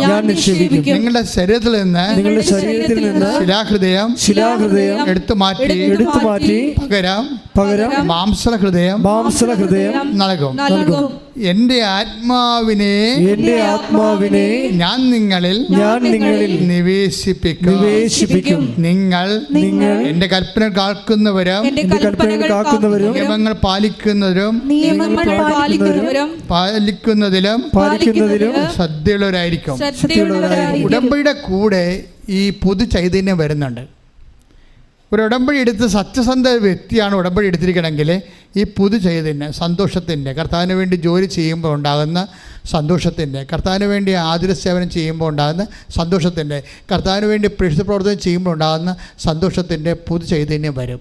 ഇത് തന്നെയാണ് നമ്മൾ നേരത്തെ കണ്ട ഉടമ്പടി 14:15 യോഹന്നാൻ്റെ സുവിശേഷത്തിൽ പറയുന്നത്. 14:15 എന്താ പറയണമെന്ന് നോക്കിയേ. യോഹന്നാൻ 14:15 നിങ്ങൾ എന്നെ സ്നേഹിക്കുന്നുവെങ്കിൽ എൻ്റെ കൽപ്പന പാലിക്കും. ഉടമ്പടിയാ. നിങ്ങൾ എന്നെ സ്നേഹിക്കുന്നുണ്ടെങ്കിൽ എൻ്റെ കൽപ്പന പാലിക്കും. അതിൻ്റെ കൂടെ ചൈതന്യം പറയുന്നുണ്ട്. വായിച്ചോളൂ. ഞാൻ പിതാവിനോട് അപേക്ഷിക്കുകയും എന്നേക്കും നിങ്ങളോട് കൂടെ ആയിരിക്കാൻ മറ്റൊരു സഹായകനെ അവിടുന്ന് നിങ്ങൾക്ക് തരികയും ചെയ്യും. ഈ സത്യാത്മാവിനെ സ്വീകരിക്കാൻ ലോകത്തിന് സാധിക്കുകയില്ല. ലോകത്തിന് സാധിക്കത്തില്ലെന്ന് പറയുമ്പോൾ ലോക അരൂപിക ഉള്ളവർക്ക്, എന്നുവെച്ചാൽ അവരുടെ വിഷയങ്ങൾ മാത്രം ഉദ്ദേശിച്ചുകൊണ്ട് ഉടമ്പടി ചെയ്തവർക്ക് പരിശുദ്ധാത്മാവിനെ സ്വീകരിക്കാൻ സാധ്യമല്ല. നിങ്ങളുടെ മകളെ കെട്ടിക്കണം, അല്ലെങ്കിൽ വീട് വിൽക്കണം, അല്ലെങ്കിൽ നിങ്ങളുടെ രോഗം മാറണം എന്ന് മാത്രം ഉദ്ദേശിച്ചുകൊണ്ട് ദൈവത്തോട് ഉടമ്പടി ചെയ്തിരിക്കുന്നവർക്ക് ഈ ആത്മാവിനെ സ്വീകരിക്കാൻ സാധ്യമല്ല. പിന്നെ ആരെ ഉദ്ദേശിക്കണം? ദൈവത്തെ ഉദ്ദേശിക്കണം. ഞാൻ ഉടമ്പടി ചെയ്തിരിക്കുന്ന ദൈവത്തിൻ്റെ വചനങ്ങൾ എന്നെപ്പോലെ ഞാൻ മറ്റുള്ളവരെ അറിയിക്കും. കർത്താവിൻ്റെ വചനങ്ങളിൽ അനുസരിച്ചുള്ള പരസ്നേഹ പ്രവർത്തനങ്ങൾ ദൈവസ്നേഹത്തോടെ ഞാൻ സമൂഹത്തിൽ സുവിശേഷത്തിൻ്റെ കാരുണ്യ പ്രവർത്തന സാക്ഷിയായി മാറും എന്നെടുത്ത സത്യസന്ധമായ ഉടമ്പടി ചെയ്തവർക്ക് എന്ത് പറ്റും?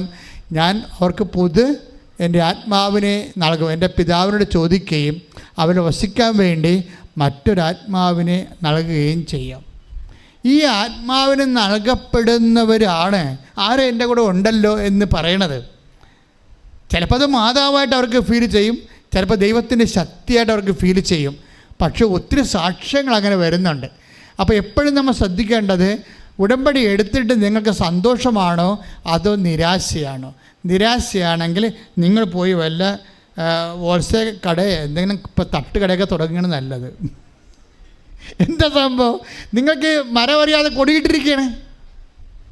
മനസ്സിലായില്ലേ? ചില ആൾക്കാർ മരമറിയാതെ കൊടിയിടുമെന്ന് പറയത്തില്ലേ? എന്ന് പറഞ്ഞ പോലെ ഉടമ്പടി എടുത്തിരിക്കുന്നത് വിഷയബന്ധിയായിപ്പോയി, വ്യക്തിബന്ധിയല്ല.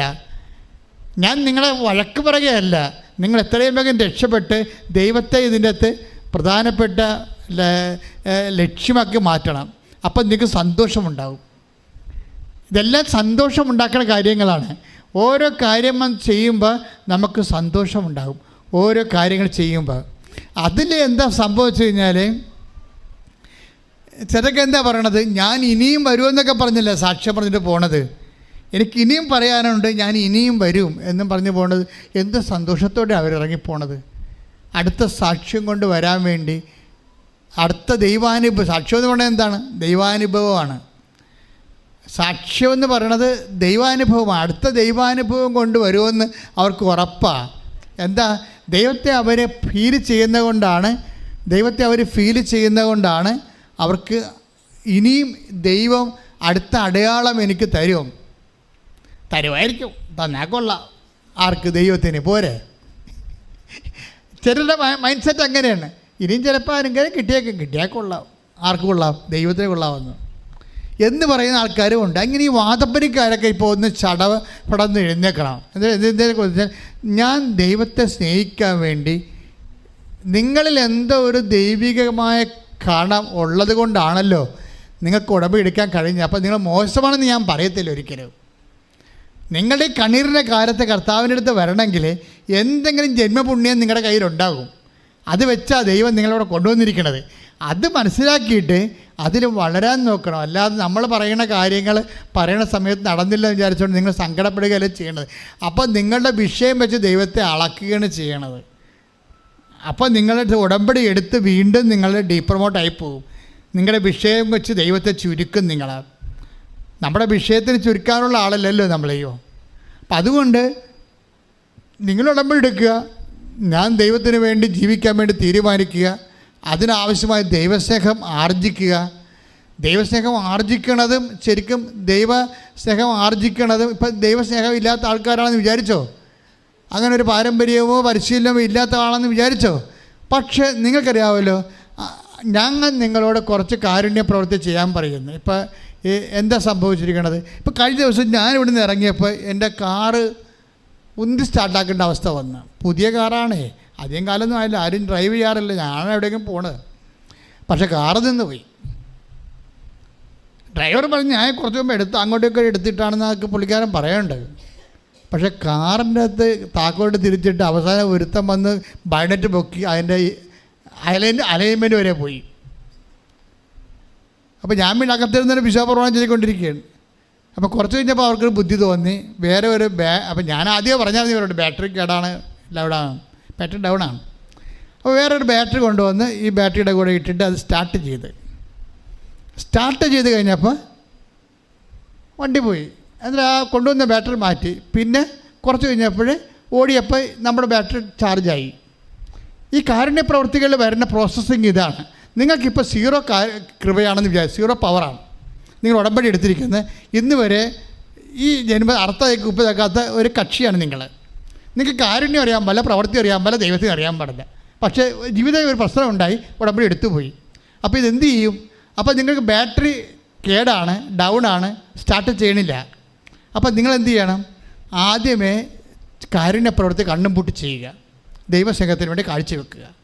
അപ്പോൾ നിങ്ങളുടെ ബാറ്ററി ആ പവർ കൊണ്ട് സ്റ്റാർട്ടായി കഴിഞ്ഞാൽ പിന്നെ ഓട്ടോമാറ്റിക്കായിട്ടത് നമ്മുടെ ബാറ്ററി തന്നെ റീചാർജ് ആയി കഴിയും. അത് ഞങ്ങൾ പറയണ പോലെ നിങ്ങൾ ചെയ്യണം. പിന്നെ നിങ്ങൾ തന്നെ സ്വയമായിട്ടത് ആർജിച്ചെടുത്തോളൂ.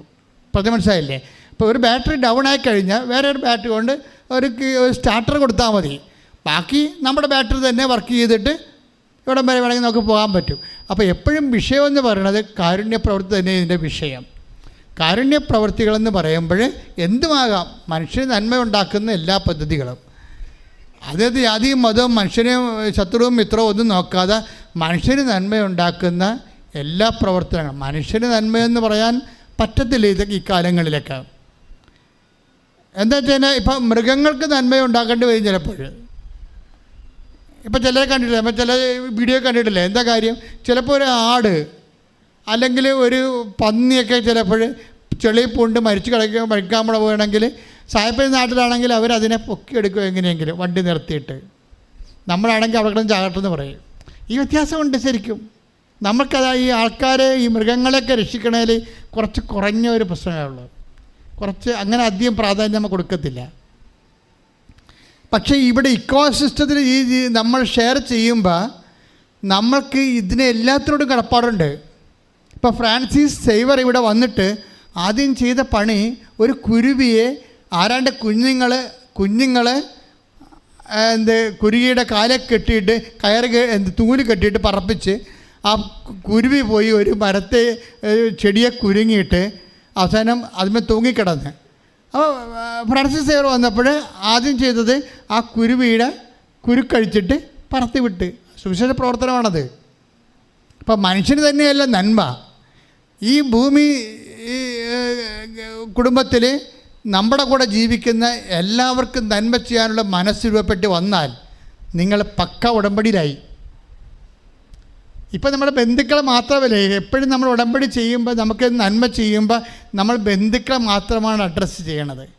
അല്ലെങ്കിൽ നമുക്ക് നാളെ ഗുണം വരാൻ സാധ്യതയുള്ള ആൾക്കാർ മാത്രമേ നമ്മൾ അഡ്രസ്സ് ചെയ്യത്തുള്ളൂ. അപ്പം നിങ്ങൾ മനുഷ്യനായി, ഒരു കുഴപ്പമില്ല. പക്ഷെ നമ്മൾ ഉടമ്പടി ദൈവം മനുഷ്യനുമായിട്ട് ചെയ്യാറില്ല, ദൈവ പൈതലുമായിട്ടാണ് ചെയ്യണത്. അപ്പോൾ ഉടമ്പടിയുടെ കപ്പാസിറ്റിയിൽ നമ്മൾ ദൈവ പൈതലാകണം. അപ്പം നമ്മുടെ ബന്ധുക്കളുടെ അപ്പുറത്ത്, സ്വന്തപ്പെട്ട അപ്പുറത്ത്, നമുക്ക് സഹായം ചെയ്യാൻ സാധ്യതയുള്ള ആൾക്കാരുടെ അപ്പുറത്ത് ഒരു പ്രയോജനമില്ലാത്തവരാണെങ്കിലും നമ്മൾ ദൈവത്തിൻ്റെ സ്നേഹത്താൽ നമ്മൾ അവർക്ക് വേണ്ടി സമയമോ അവരുടെ നിലനിൽപ്പിന് വേണ്ടി ഒരു സഹായമോ ചെയ്തു കഴിഞ്ഞാൽ നീ ദൈവ പൈതലായിട്ട് മാറി.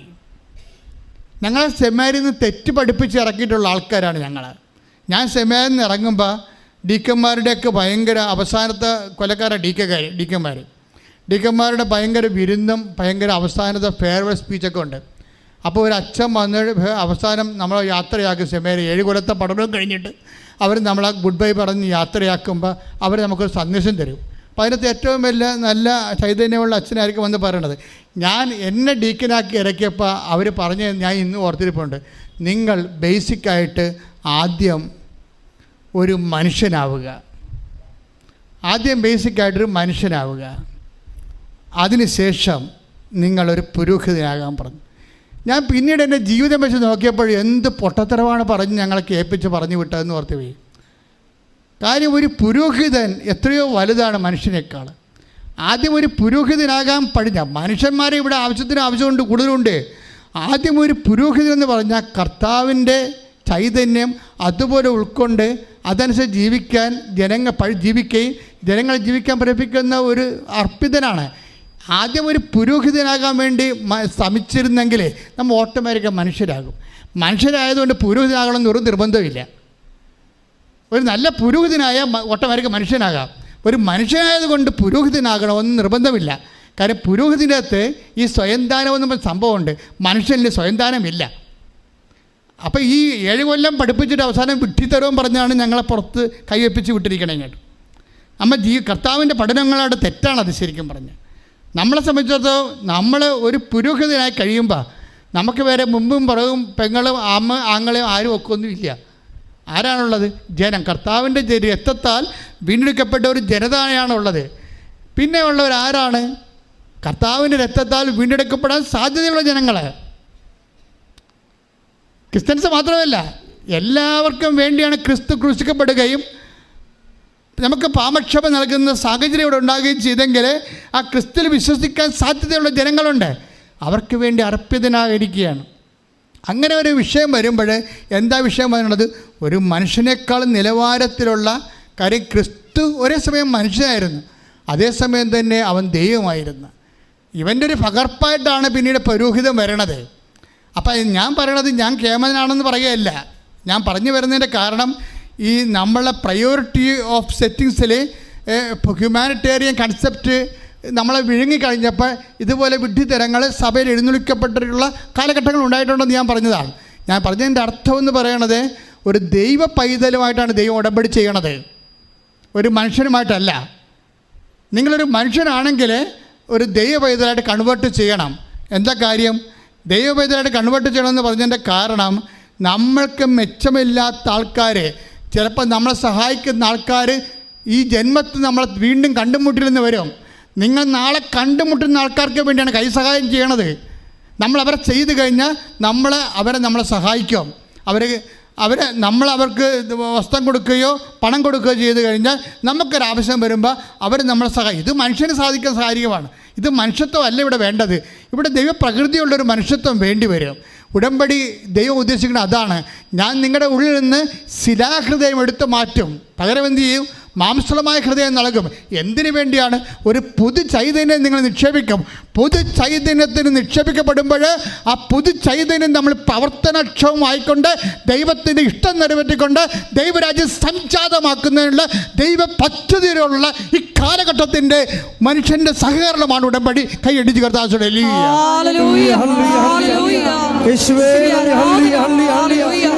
പരിശുദ്ധ പരമദിവ്യകാരുണ്യത്തിന് ആരാധനയും സ്തുതിയും പുകഴ്ചയും ഉണ്ടായിരിക്കട്ടെ. അപ്പോൾ എവിടെയെല്ലാം കവനന്റ് പറഞ്ഞിട്ടുണ്ടോ, എവിടെയെല്ലാം ഉടമ്പടിയെക്കുറിച്ച് ദൈവം പറഞ്ഞിട്ടുണ്ടോ, അവിടെയെല്ലാം പുതിയ ഹൃദയത്തെക്കുറിച്ച് പറഞ്ഞിട്ടുണ്ട്. അവിടെയെല്ലാം പുതിയ ഹൃദയത്തെക്കുറിച്ച് പറഞ്ഞിട്ടുണ്ടോ, എവിടെയെല്ലാം ദൈവസ്നേഹത്തെക്കുറിച്ച് പറഞ്ഞിട്ടുണ്ടോ, അവിടെയെല്ലാം ദൈവം പറഞ്ഞിരിക്കുന്നത് പുതു ചൈതന്യത്തെക്കുറിച്ചാണ്, പുതിയ ആത്മാവിനെക്കുറിച്ചാണ് പറഞ്ഞിരിക്കുന്നത്. ഓർക്കുക, ഉടമ്പടി എടുക്കുമ്പോൾ നമുക്ക് ലഭിക്കുന്നത് ആത്മാവിനെയും ആത്മാവിൻ്റെ ബലങ്ങളെയുമാണ്. കൈയടിച്ച് കർത്താവേ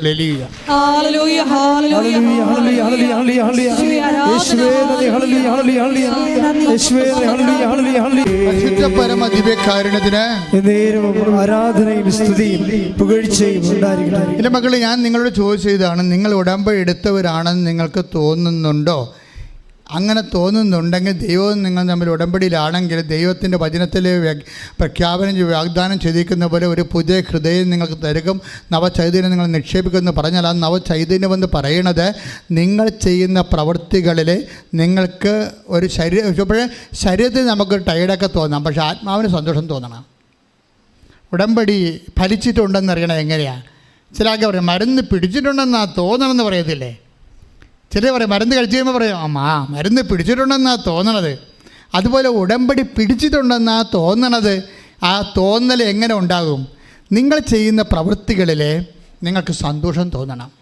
ഒരുപക്ഷെ ശരീരത്തിന് വേദനയായിരിക്കും തോന്നണത്, ശരീരത്തിന് വേദനയായിരിക്കും, കാശ് നഷ്ടമാണ്, ഉള്ളിൻ്റെ ഉള്ളിൽ സന്തോഷം തോന്നുന്നുണ്ടോ എങ്കിൽ ഉടമ്പടി പിടിച്ചിട്ടുണ്ട്. പറഞ്ഞ മനസ്സിലായില്ലേ? നിങ്ങൾ ശരീരത്തിന് വേദന, കാശ് നട്ടവും ധന നട്ടമൊക്കെ വന്നിട്ടുണ്ട്, നമ്മുടെ മനസ്സിൽ സന്തോഷമില്ല എന്നുണ്ടെങ്കിൽ പറഞ്ഞതുപോലെ ചെയ്തിട്ടുണ്ട് എന്നൊക്കെ പറഞ്ഞുകൊണ്ട് ഇങ്ങനെ വരികയല്ലേ. അങ്ങനെ പറഞ്ഞ് ഉടമ്പടി പിടിച്ചിട്ടില്ല, ദൈവസ്നേഹമല്ല, അത് മനുഷ്യാരൂപിലാണ്, ജഡാരൂപിലാണ് ചെയ്തിരിക്കുന്നത്. ജഡാരൂപിൽ നിങ്ങൾക്ക് ഉടമ്പടിയൊക്കെ ചെയ്യാൻ പറ്റുമോ? എന്താ പ്രശ്നം? ദൈവാരൂപി ചെയ്യണമെങ്കിൽ സന്തോഷമുണ്ടാകും. അത് ഒരു 10 പേരെ രോഗികളെ കാണാൻ പോയാലും 10 പേരുടെ കർത്താവിനെ കുറിച്ച് പറഞ്ഞാലും 10 പത്രം 10 സ്ഥലങ്ങളിൽ കൊടുത്താലും വേണമെങ്കിൽ നിങ്ങൾക്ക് 10 പത്രം അടുത്തടുത്ത് കൊടുക്കാൻ പറ്റും.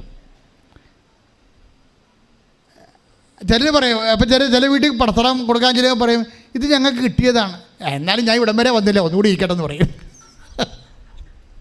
ഇങ്ങനത്തെ അലവലാദികളുണ്ട്, ഭയങ്കര അലവലാദികൾ.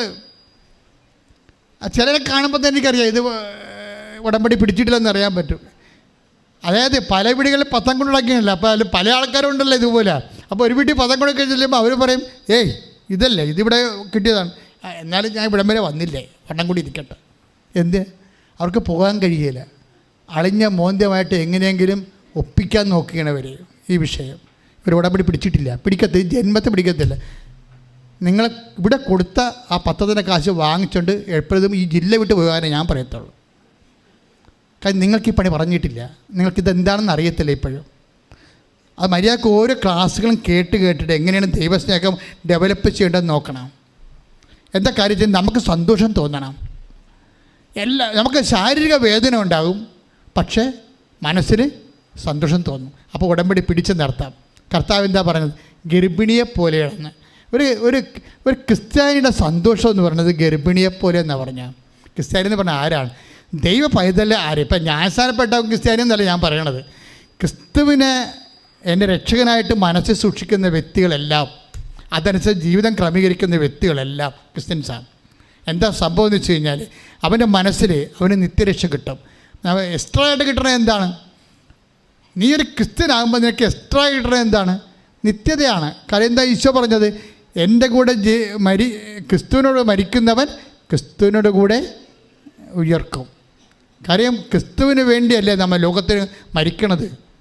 അങ്ങനെ വരുമ്പോൾ എന്ത് പറ്റും? ആ വിശ്വാസം സ്വീകരിക്കുമ്പോൾ എന്നിൽ വിശ്വസിക്കുന്നവൻ മരിച്ചാലും ആ ഒരൊറ്റ വാക്കാണ് കൂടുതലുള്ളത്.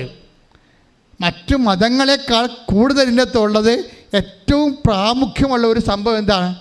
എന്നിൽ വിശ്വസിക്കുന്നവൻ മരിച്ചാലും ജീവിക്കും. അങ്ങനെ ആരും പറഞ്ഞിട്ടില്ല. ഇന്ന് വരെ ആരും പറയാത്തത് കൊണ്ട്, ക്രിസ്തു മാത്രം പറഞ്ഞത് കൊണ്ട് നിൻ്റെ നിത്യജീവിതത്തിൻ്റെ പേറ്റൻ്റ് ക്രിസ്തുവിൻ്റെ ഉയർപ്പിലാണുള്ളത്. കൈയിടിച്ച് കർത്താവ്. അതായത് ഒരു വ്യക്തി അവളിൽ തന്നെ ജനിച്ചുകൊണ്ടിരിക്കാം. പുതിയ ജന്മങ്ങളിലേക്ക് അവൻ ജീവിച്ചിരിക്കെ തന്നെ പുതിയ ജന്മങ്ങളിലേക്ക് പകർന്നുകൊണ്ടിരിക്കാം. ഇത് സുവിശേഷത്തിൻ്റെ ഒരു ഭയങ്കരമായ ഒരു പ്രക്രിയയാണ്. അതാണ് ഗർഭിണി എന്ന് പറഞ്ഞല്ലേ? എന്താ ഈശോ പറഞ്ഞ 16:21 എടുത്തേ. യോഹന്നാൻ 16:21 ശ്രദ്ധിക്കട്ടെ. യോഹന്നാൻ 16:21 സ്ത്രീക്ക് പ്രസവവേദന ആരംഭിക്കുമ്പോൾ അവളുടെ സമയം വന്നതുകൊണ്ട് അവൾക്ക് ദുഃഖമുണ്ടാകുന്നു. എന്നാൽ ശിശുവിനെ പ്രസവിച്ചു കഴിയുമ്പോൾ ഒരു മനുഷ്യൻ ലോകത്തിൽ ജനിച്ചതുകൊണ്ടുള്ള സന്തോഷം നിമിത്തം ആ വേദന പിന്നീട് ഒരിക്കലും അവൾ ഓർമ്മിക്കുന്നില്ല. അപ്പം സന്തോഷമുണ്ട്, വേദനയുണ്ട്, ഇല്ലേ? ഈ പ്രേക്ഷിത പ്രവർത്തനത്തിൻ്റെ പ്രത്യേക ഗുണമാണ്. അതായത് നമ്മൾക്ക് ശാരീരികം, ഇപ്പോൾ ഒരു സ്ഥലത്ത് നടന്നു പോയി നമ്മൾ പത്രം കൊടുക്കണം, ഒരു ആശുപത്രിയിൽ പോയി രോഗികളെ കാണണം, ഇല്ലേ? അപ്പോൾ കയ്യിൽ നിന്ന് ചിലപ്പോൾ കയ്യിലുള്ള കാശും ബസ് കാശും ഒഴിച്ച് ബാക്കിയുള്ള അവർക്ക് കൊടുക്കുകയും ചെയ്യേണ്ടി വരും. അപ്പോൾ നമുക്ക് നഷ്ടമാണ്.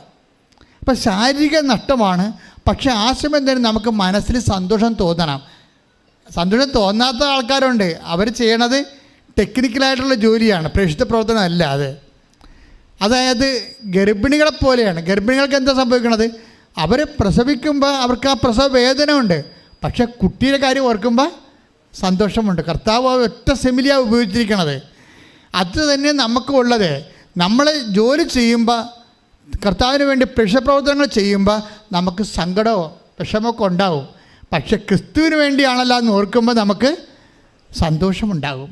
അങ്ങനെ നിൻ്റെ പ്രേക്ഷിത പ്രവർത്തനത്തിൽ സന്തോഷമില്ലെങ്കിൽ നീ ചെയ്യണ ജോലി ക്രിസ്തുവിന് വേണ്ടിയുള്ളതല്ല, നിനക്ക് വേണ്ടിയുള്ളതാണ്. ഇത് വിവേചിച്ച് മനസ്സിലാക്കണം. മനസ്സിലായി? ഇത് പെട്ടെന്നൊന്ന് നമ്മളൊരു ഓപ്ഷൻ മാറിക്കിടക്കണമെന്ന് പറഞ്ഞില്ലേ? നമ്മുടെ ഈ ഉടമ്പടി പലപ്പോഴും സെൽഫ് ഓപ്ഷനിൽ കിടക്കുകയാണേ. എന്നുവെച്ചാൽ എൻ്റെ ജോലി, എൻ്റെ വീട്, എൻ്റെ PR അത് നടന്നില്ല എന്നുണ്ടെങ്കിൽ ഈ പ്രാവശ്യം നമുക്ക് കയറിപ്പോകാൻ പറ്റുന്നില്ല, ഈ ആഴ്ച ഓഫർ ലെറ്റർ വന്നില്ലെങ്കിൽ കൂട്ടുകാരുടെ കൂടെ പോകാൻ പറ്റത്തില്ല എന്ന് വിചാരിച്ചാൽ നീ മോന്തം കയറ്റി ഉടമ്പടിയിൽ ഉഴപ്പ് നിൽക്കണമെങ്കിൽ നിൻ്റെ ജോലി നിൻ്റെ വയറ്റിപ്പിഴപ്പായിട്ട് ദൈവത്തെ നീ ദുർവിനിയോഗിക്കുകയാണ്. അതാണ് പ്രശ്നം. അങ്ങനെ വന്നു കഴിഞ്ഞാൽ നീ ദൈവത്തിനാണ് പ്രാധാന്യം എന്നുണ്ടെങ്കിൽ എൻ്റെ ദൈവത്തിനറിയാം ഞാൻ എന്ത് ചെയ്യണമെന്ന്. കഴിഞ്ഞ ദിവസങ്ങളിൽ ഷൈജി ഒന്നും പറഞ്ഞ് എറണാകുളം സൈഡിൽ നിന്നൊരു സാക്ഷി ഉണ്ടായിരുന്നു, കോതാട്. ആ സാക്ഷ്യം നല്ല രസമാണ്. പുള്ളിക്കാരൻ ഒരു ഓഫ് ഷോർ റിഗിൽ വർക്ക് ചെയ്യുന്ന ആളാണ്. ഓഫ് ഷോർ റിഗ് എന്ന് പറയുന്നത് എണ്ണ ഖനനം ചെയ്തെടുക്കണ കടലിലെ എണ്ണക്കനിയാണ്. അതിലേക്ക് ബോട്ടിലും കപ്പലിലൊക്കെ പോകും. അങ്ങനെ അതിൽ വർക്ക് ചെയ്യുന്ന ഒരാളാണ്. അപ്പോൾ ഒരു മാസം വർക്ക് ചെയ്യാം, പിന്നെ വീട്ടിൽ ഒരു മാസം നിൽക്കാം. കാര്യം അതെല്ലാം അപകട മേഖലയായത് കാരണം ഇങ്ങനെ ഒറ്റയടിക്ക് ജോലി കൊടുക്കത്തില്ല. റെസ്റ്റ് എടുത്താണ് ജോലി കൊടുക്കുന്നത്. പക്ഷേ ഇപ്പോൾ പുള്ളിക്കൊരു പ്രശ്നം എന്താ വെച്ചാൽ ഇവിടെ കൈ രണ്ടും തളർന്നു പോയി. അത് കാൽഷിഫിക്കേഷൻ എന്ന് പറഞ്ഞ രോഗമാണ്. അസ്ഥികളിലൊക്കെ ഇങ്ങനെ എല്ല് വളർന്ന് കൂടും. അങ്ങനെ കൈ ജോയിൻസിൽ എല്ല് തന്നെ വളർന്ന് കൂടിയിരിക്കണ കാരണം കൈ പൊക്കാൻ പറ്റുന്നില്ല. കൈ ഇങ്ങനെ ഇടിച്ച് തല്ലി കിടക്കുകയാണ്. അപ്പോൾ ഡോക്ടറുടെ അടുത്ത് ചെന്നപ്പോൾ പറഞ്ഞ് 2-3 ആശുപത്രി ആയുർവേദ ഇംഗ്ലീഷൊക്കെ മരുന്ന് കാണിച്ചെങ്കിലും ഒന്നും ശരിയായില്ല. പുള്ളിയുടെ ജോലി നഷ്ടപ്പെടാൻ പോവുകയാണ്. അപ്പോഴേ അദ്ദേഹത്തിന് അലോപ്പതി ചെന്നപ്പോഴത് സ്കാൻ ചെയ്ത് MRI ഒക്കെ എടുത്തു കഴിഞ്ഞപ്പോൾ പറഞ്ഞ് കാൽസിഫിക്കേഷനാണ്, കീ ഹോൾ ഓപ്പറേഷൻ ചെയ്യണം, 6 മാസത്തെ റെസ്റ്റ് ഉണ്ടെന്ന് പറഞ്ഞു. 6 മാസത്തെ റെസ്റ്റ് ഉണ്ടെങ്കിലും ഇയാളുടെ ജോലി എന്ന് പറയുന്നത് ഇയാൾ മെക്കാനിക്കാണ്. അപ്പോൾ പല സംഭവങ്ങൾ എടുത്ത് പൊക്കേണ്ടി വരും. അല്ലെങ്കിൽ വെറുതെ ഇരിക്കാൻ പറ്റത്തില്ല. അപ്പോൾ 6 മാസത്തെ റെസ്റ്റ് ആകുമ്പോൾ ജോലി പോവുകയും ചെയ്യും. അതാണ് ആപ്പാടെ പുള്ളിക്ക് പ്രശ്നമായി. വേദനയാണെങ്കിൽ സഹിക്കാൻ പാടില്ല. പുള്ളിക്കാരനാണെങ്കിൽ ആ ഭാര്യയ്ക്ക് വിശ്വാസമുണ്ട്, അമ്മയ്ക്ക് വിശ്വാസമുണ്ട്. ഇയാൾക്ക് വിശ്വാസം ഇല്ലെന്നൊന്നും പറയണില്ല, ഉണ്ട്. ഇങ്ങനെയുള്ള ഉടമ്പടി വിശ്വാസം, മാധ്യസ്ഥ വിശ്വാസമൊന്നുമില്ല. പുള്ളി പറയുന്നുണ്ട്, സാക്ഷ്യത്തിലൊന്നും എനിക്ക് വിശ്വാസമില്ല. സാക്ഷ്യം പുള്ളി ധരിച്ചു വെച്ചിരിക്കണത്, സാക്ഷ്യം എന്ന് പറയുന്നത് ഒത്തിരി അതിഭാവുകത്വം ഉണ്ടാകുന്നതാണ്. ഇല്ല, 10 അനുഭവം ഉണ്ടെങ്കിൽ 100 പറയണതാണെന്നാണ് വിചാരിച്ചത്. അത് പുള്ളി അത് കേൾക്കത്തില്ല. അപ്പം അതുകൊണ്ട് പക്ഷേ ഇപ്പോഴെന്താ പ്രശ്നം വെച്ചാൽ, ഓപ്പറേഷൻ ചെയ്താലും ജോലി പോകും, ചെയ്തില്ലേ ജീവിക്കാൻ പറ്റത്തില്ല. ഇപ്പോൾ അഴുകാൻ തുടങ്ങി. ഇങ്ങനെ കൈ പൊക്കാൻ പാടില്ലാതെ കൈ ഇങ്ങനെ ഇങ്ങനത്തെ കക്ഷത്ത് കിടന്ന് കക്ഷം അഴുകാൻ തുടങ്ങി. ഇപ്പോൾ വല്ലാത്തൊരു വിഷയത്തിലേക്ക് പുള്ളി പോയിക്കൊണ്ടിരിക്കുകയാണ്. അപ്പോൾ രാത്രി വേദന കൂടിയപ്പോൾ ഡോക്ടർ 3 ആഴ്ച കഴിഞ്ഞാണ് ഓപ്പറേഷൻ പറയണത്. അപ്പോൾ രാത്രി വേദന കൂടിയപ്പോൾ പുള്ളിക്കാരെന്ന് പറഞ്ഞ് നാളെ ഓപ്പറേഷൻ ചെയ്തെങ്കിൽ അത്രയും മതിയായിരുന്നു, സഹിക്കാൻ പറ്റാത്ത വേദനയെന്ന് പറഞ്ഞ്. അപ്പോൾ ഒരു മാർഗ്ഗമില്ല. അപ്പോൾ അവിടെ മേശപ്പുറത്ത് കൊന്ത ഇരിപ്പുണ്ട്. പുള്ളി കൊന്ത കയറി പിടിച്ചപ്പോൾ പുള്ളി മനസ്സിരിക്കണ ഇതാണ്, ഇതൊക്കെ സത്യമാണെങ്കിൽ എൻ്റെ വേദന കുറയും. മാതാവ് സത്യമാണെങ്കിൽ, കാര്യം മാതാവ് സത്യമല്ലെന്ന് പറയണ ഒരു സഭാവിഭാഗം കേരളത്തിൽ എന്തുമാത്രം ഉണ്ട് ഇല്ലേ? അതാണ് ആ പുള്ളി പറഞ്ഞു, മാതാവ് മധ്യസ്ഥതയിൽ പുള്ളി വിശ്വസിക്കണില്ല. അപ്പോൾ ഈ ജീവിക്കാൻ പറ്റാതെ കഴിഞ്ഞാൽ പുള്ളി കൊന്തയെ പിടിച്ച പുള്ളി മനസ്സിൽ പറഞ്ഞ മാതാവെന്ന് പറഞ്ഞ ആൾ സത്യമാണെങ്കിൽ എൻ്റെ വേദന രാത്രി കുറയും. അയാൾ പറഞ്ഞ് വായി നാക്കിയിട്ടില്ല, 5 മിനിറ്റുള്ള വേദന കുറഞ്ഞ്. അപ്പോഴുടനെ പുള്ളിക്ക് മനസ്സിലായി മാതാവ് സത്യമാണെന്ന് മനസ്സിലായി. പുള്ളിക്കാരൻ പിറ്റേ ദിവസം വന്ന് ഉടമ്പടി എടുത്തിട്ട് ഉപ്പും അതുപോലെ തന്നെ ഉടമ്പടി തൈലം കൂടി ചേർത്ത് ഈ 2 ഭുജത്തും പെരട്ടി കഴിഞ്ഞ് പുള്ളി പിറ്റേ ദിവസം പള്ളിയിൽ പോയിട്ടും തിരിച്ചു വന്നപ്പോൾ കൈ അങ്ങോട്ട് പൊങ്ങി.